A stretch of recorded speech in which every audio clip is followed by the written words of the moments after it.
मैं doctor RP. Singh homeopathy चिकित्सक आपका यूट्यूब चैनल पर स्वागत करता हूँ।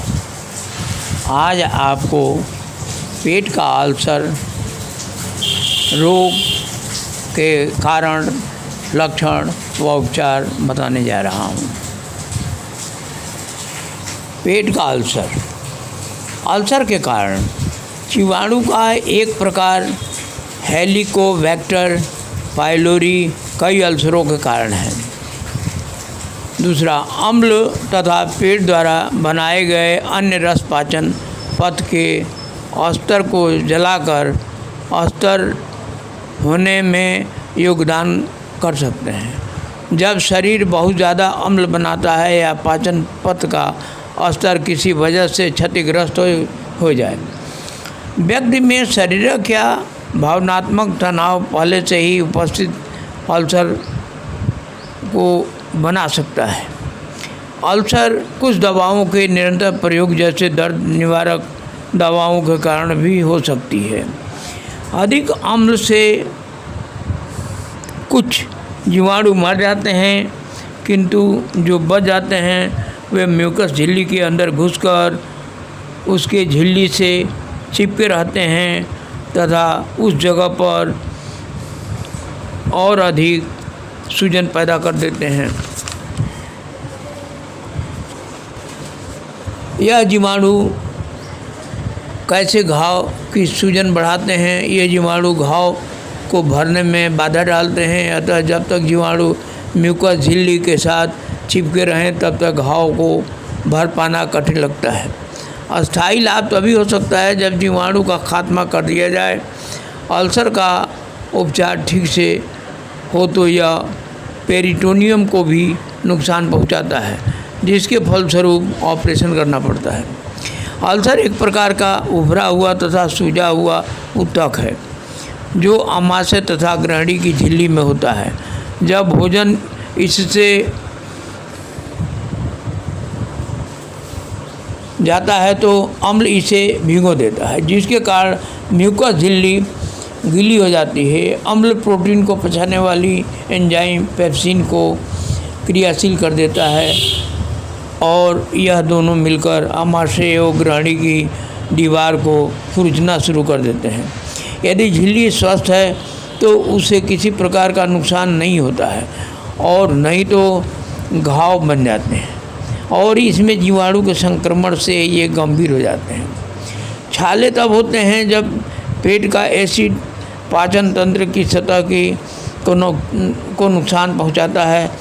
इसके आम कारण में हेलिकोबैक्टर पाइलोरी नामक बैक्टीरिया और एस्पिरिन सहित अन्य सूजन रोधी दर्द निवारक दवाएं शामिल हैं।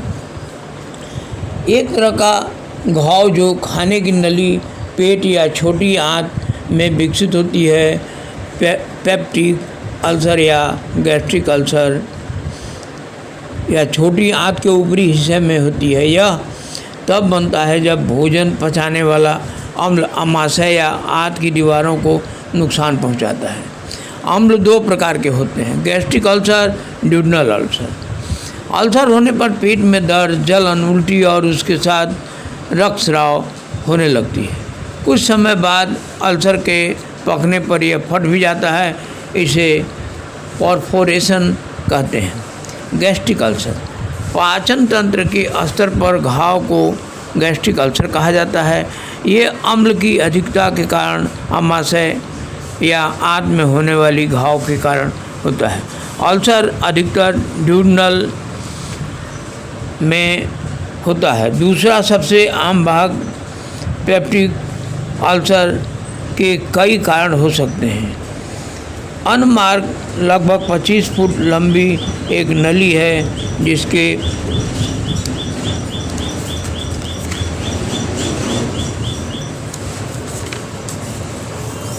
कार्य भोज्य पदार्थ को इकट्ठा करना, पचाना, सूक्ष्म रूपों में विभाजित कर रक्त तक पहुंचा देना एवं निरर्थक अंश को बाहर निकालना है। आंत्ररोध या वृद्धांत्र वह दशा है जब किसी कारणवश आंत्र मार्ग में रुकावट आ जाती है। इसे उदरशूल तथा कब्ज आदि लक्षण प्रकट होते हैं। उचित चिकित्सा के अभाव में यह रोग घातक सिद्ध हो सकती है। लक्षण और चिन्ह। आंत्र रोध के लक्षण एक चिन्ह रुकावट के कारणों, स्थानों और समय पर निर्भर करता है। यदि रुकावट के साथ ही रक्त संचार भी रुक गया तो उसे स्ट्रैगुलेटेड रक्तावरोधक वृद्धांत कहते हैं। सर्वप्रथम पेट में रुक रुक कर शूल होता है। पेट में गुड़गुड़ाहट सुनाई पड़ सकती है। आंत्र ध्वनि तीव्र हो जाती है। ऊपरी आंत की रुकावट में वमन जल्दी प्रारंभ हो जाते हैं। रक्त से जल तथा श्रवण निकल जाते हैं, जिससे जीवा सूखती है, आंखें धस जाती है, नाड़ी की गति तीव्र हो जाती है तथा स्पर्श मुश्किल से महसूस होता है। त्वचा की संकुचनशीलता कम हो जाती है। निचली आंत की रुकावट में पेट का फूलना अधिक हो जाता है, क्योंकि वायु तथा जल वमन द्वारा नहीं निकल पाते। पेट पर उंगली रखकर दूसरे हाथ की उंगली से ठोकने से वायु का पता लगता है। कब्जियत आंत्र रोध का विशेष लक्षण है। ऐसी कब्जियत जिसमें अपान वायु तक न निकले। रक्त रोध होने पर ठंडी चिपचिपी त्वचा, तीव्र किंतु हल्की नाड़ी, सूखी गंदी जीवा, रक्त भार में कमी, लगातार दर्द आदि लक्षण भी मिलते हैं। अधिक देर तक रक्तरोध होने से आंत्र का उतना हिस्सा निर्जीव हो जाता है। उदर के स्पर्श से अत्यंत पीड़ा होती है। सिकुड़न दो प्रकार की होती है, जन्मजात, दूसरी अर्जित। जन्मजात गर्भावस्था में ही जब आंत्र का कुछ हिस्सा बंद रह जाए या अंतिम भाग में छिद्र का अभाव हो। अर्जित चोट, शोथ, अबुर्द, अम्ल अथवा क्षय रोग के कारण जब आंत्र मार्ग में सिकुड़न हो जाए। बाह्य पदार्थ आंत्र मार्ग में जब मल जम जाने या पीठ की थैली का अष्टि के कारण रुकावट हो।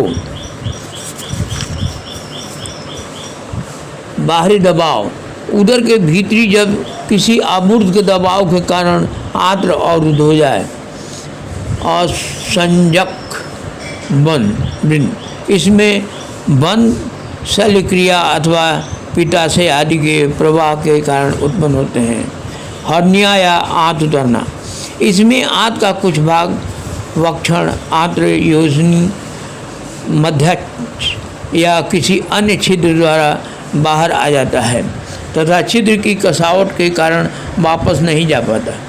ऐंठन आंत्र का कुछ हिस्सा जब अपनी आंत्र योजनी पर ही ऐंठ जाए तथा आंत्र मार्ग अवरुद्ध हो जाए, इसे बाल बुलस कहते हैं।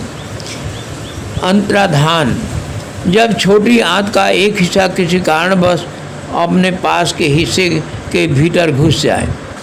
अन्य कारण उपयुक्त कारणों के अतिरिक्त भी कुछ जन्मजात या अर्जित कारण वृद्धांत्र उत्पन्न कर सकते हैं। इलियस इस दशा में किसी स्नायु रोग अथवा लवण असंतुलन जैसे पोटेशियम क्लोराइड या सोडियम की कमी के कारण आंत्र की गति रुक जाती है। रक्त संचार में रुकावट आंत्रशिला अथवा धमनी में रक्त जम जाए से आंत्र कार्य करना बंद कर देता है।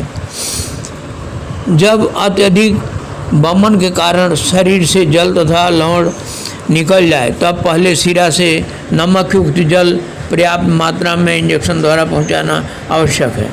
वमन तथा पेट फूलना रोकने के लिए रबड़ की एक लंबी नली जैसे राइल्स ट्यूब नाक या मुंह द्वारा अमाशय के भीतर पहुंचा दी जाती है तथा इसमें से सीरीज द्वारा गंदा द्रव्य बाहर निकालकर कृत्रिम एक कृमि की दवा डेकारी इस गोली को ट्यूब द्वारा अंदर डाल देना चाहिए। दर्द की राहत के लिए आधा कप दूध में आधा नींबू निचोड़कर इसे पिला देने पर पेट को आराम मिलता है। होम्योपैथिक उपचार। जलन, संकुचन, दर्द पूरे उदर में फैले बाईं पसली के नीचे हो तब अर्जेंटम नाइट्रिकम 30 4 बूंद दिन में 3 बार देना चाहिए। खाने के बाद दर्द, खट्टा स्वाद, सुबह को मितली, पेट फूलना, कपड़ा उतारने में दर्द हो, कुचलने सा दर्द, तब नक्स भूमिका 200 4 बूंद रात में देना चाहिए। खाने से अरुचि तथा गंध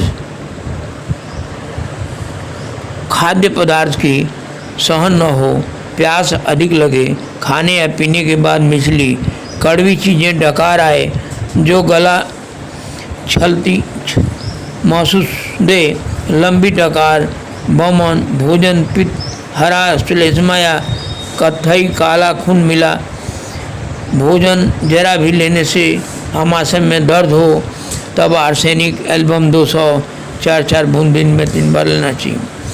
घाव और रक्तस्राव में कम बमन में जेरेनियम मैक्लेटम 200 4 बूंद दिन में 3 बार देना चाहिए। बड़ी हाथ में फूलन, छूने पर दर्द हो तो मर्क्यूरियस कोरी सिवस 200 4 बूंद दिन में 3 बार देना चाहिए। तनाव और आंतों में उबाल जैसी संवेदना, नाभि प्रदेश में टीस, तेज गड़गड़ाहट हो तो फास्फोरिक एसिड 200 4 बूंद देना चाहिए। पानी पीते ही बमन, जलन, डकार, दुर्गंधित, कई दिनों का खाया बमन कर दे, ठंडी चीज़ों से राहत, तब बिस्मत 200 या क्यू 4 बूंद सुबह शाम देना चाहिए। पेट भरा और कड़ा लगे, सूजन, दर्द, मल पतला बादामी रंग का, दर्द के बाद दुर्गंधित वायु स्खलन, कब्ज हो तो ग्रेफाइटिस 30 4 बूंद दिन में 3 बार देना चाहिए। हल्के भोजन करने से पेट फूल जाए, उदर के निचले भाग में दर्द, जलन, डकार, सिर्फ गले कोष तक उठे, प्रचंड भूख, हिचकी, अपूर्ण, भोजन खट्टी लगती है, तब कोलोसिन क्यू 5 बूंद सुबह 5 बूंद शाम देना चाहिए। भोजन करने के बाद कुतरण, आग की अंगारों की तरह जलन, पेट फूलना, खांसने पर दर्द, तो आर्सेनिक एल्बम 200 4 बूंद देना चाहिए। धन्यवाद।